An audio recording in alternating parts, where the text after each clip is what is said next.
ये problem set का question number 10 है। ठीक है, इस सवाल को देखो, मैं जिस तरीके से कर रही हूँ इसके अलावा भी तरीके होते हैं जिसके वाया तुम इस सवाल को अटेम्प्ट कर सकते हो।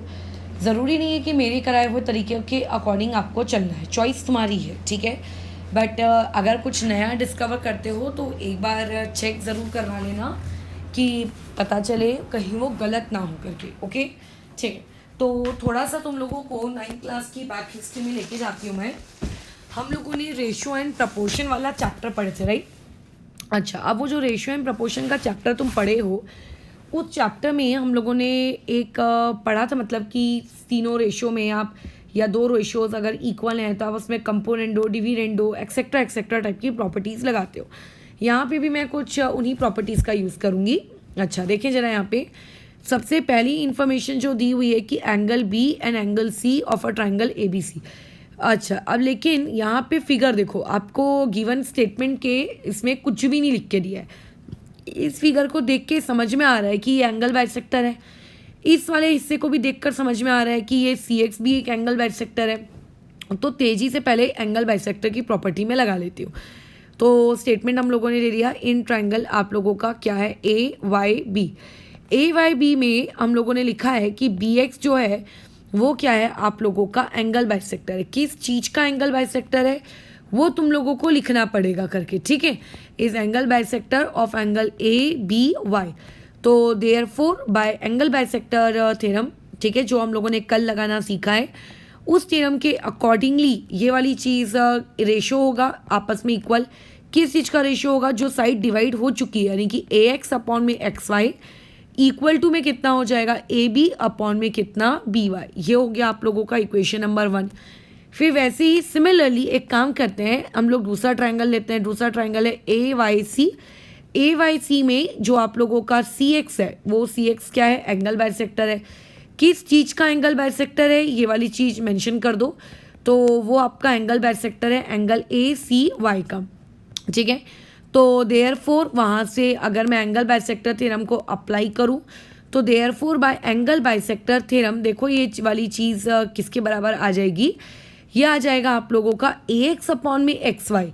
ठीक है, देयरफॉर ये क्या आ जाएगा, ए एक्स अपॉन में एक्स वाई इक्वल टू में कितना आ जाएगा, ए सी अपॉन में सी वाई। ये रेशो आ जाएगा। अच्छा, अब इक्वेशन 1 और इक्वेशन नंबर 2 के रेशो को देखो तो तुम्हें साफ साफ पता चल रहा है कि दोनों इक्वेशन में आप लोगों का ए एक्स एंड एक्स वाई ये वाली चीज़ क्या है, इक्वल है। तो देयरफॉर क्या मैं ये नहीं लिख सकती, ए एक्स अपॉन में एक्स वाई इक्वल टू में कितना आ जाएगा, ए बी अपॉन में बी वाई, और इक्वल टू में कितना आ जाएगा, ए सी अपॉन में सी वाई। तीनों रेशो आपके इक्वल है। तो जैसा हम लोगों ने लास्ट टाइम आप लोगों का ये वाला पढ़ा है कि तीनों रेशो जब इक्वल हैं तो ऑब्वियसली उस रेशो की कोई ना कोई वैल्यू आएगी, है ना। अब मुझे नहीं पता कि उन रेशो की क्या वैल्यू आएगी, बट जो भी वैल्यू आएगी वो वैल्यू उन तीनों की आपस में क्या होगी, सेम होगी। तो हम इसे लेट कर लेते हैं कि तीनों रेशो की जो भी वैल्यू आ रही है वो इक्वल टू कितना है, आप लोगों का के है। याद आ रहा है, लास्ट ईयर पढ़ी हुई चीज़ें मान लेते हो, तीनों वैल्यूज़ क्या है आप लोगों की, इक्वल टू के है। तो ये मैंने लिख दिया कि तीनों वैल्यूज़ इक्वल टू के है, राइट। अब इनमें से देखो ये वाली चीज़ मुझको टू फाइंड करनी है, इसको फिलहाल के लिए साइड में रख दो। मैंने इन दोनों रेशो को कंसिडर किया। क्यों इन दोनों को कंसिडर कर रही हूँ, उसका जवाब देखो यहाँ पर है कि पहले तो इन दोनों रेशियो को कंसिडर कर लिया कि ए बी अपॉन में बी वाई इक्वल है किस चीज़ के, ए सी अपॉन में सी वाई के। अब उसके बाद यहाँ पे वैल्यूज़ पुट कर दो।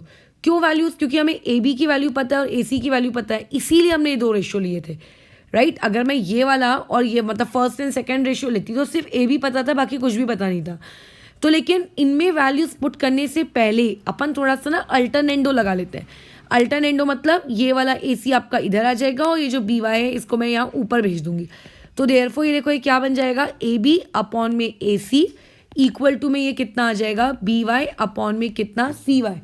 ठीक है, तो ऐसे केस में यहाँ पे जब तुमने अल्टरनेंडो लगा दिया तो अल्टरनेंडो लगाने से हुआ क्या, ठीक है, आपका ए बी और ए सी इस तरफ आ चुका है और बी वाई और सी वाई आपका वहाँ पहुँच चुका है। ठीक है, तो ये वाला चीज़ हो गया। अच्छा, अब ए बी की, अच्छा यहाँ पे रीज़न भी लिख देते हैं, तो मैं बाद में भूल गई तो अगर दिक्कत हो जाएगी। बाय अल्टरनेंडो ये मैंने यहाँ पे लिख दिया करके, डन। अच्छा, अभी ए बी की वैल्यू को क्वेश्चन में रीड करो कितनी दी हुई है, तुम्हारे पास बुक खुली हुई है, रीड कर लेना उस चीज़ को। तो ए बी की वैल्यू देखो यहाँ पे कितनी है, 5। No issues. और AC की वैल्यू कितनी है यहाँ पे आप लोगों को दी हुई है 4। लेकिन ना तो तुम्हें BY की वैल्यू दी हुई है ना तो CY की वैल्यू दी हुई है, बट क्वेश्चन में एक गिवन और दिया हुआ है और वो दिया हुआ है BC की वैल्यू कितनी दी हुई है आपको 6।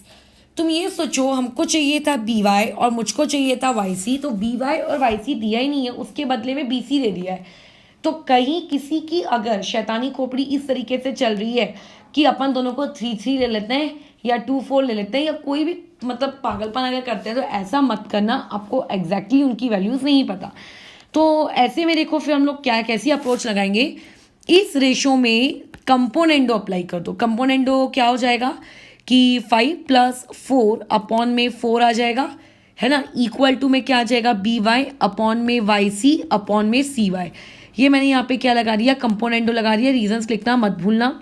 अच्छा, अब उसके अलावा एक और बात का ध्यान कि 5 + 4 कितना हो गया 9/4, ठीक है, वो सब अलग चीज। BC BY + YC आपका क्या होता है, BC ही होता है, तो यहाँ पे रीजन देना B'-Y'-C। अभी इसमें ये वाला वो स्टेप है जहाँ पे आप लोगों के एरर होने के चांसेस है।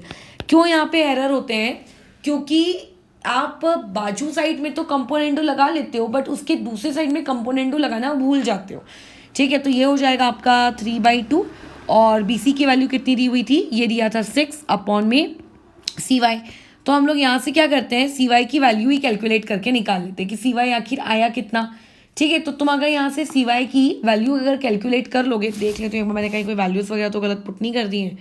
AB कितना दिया हुआ था 5, AC दिया था 4, तो AB/AC हो गया तुम लोगों का 5/4।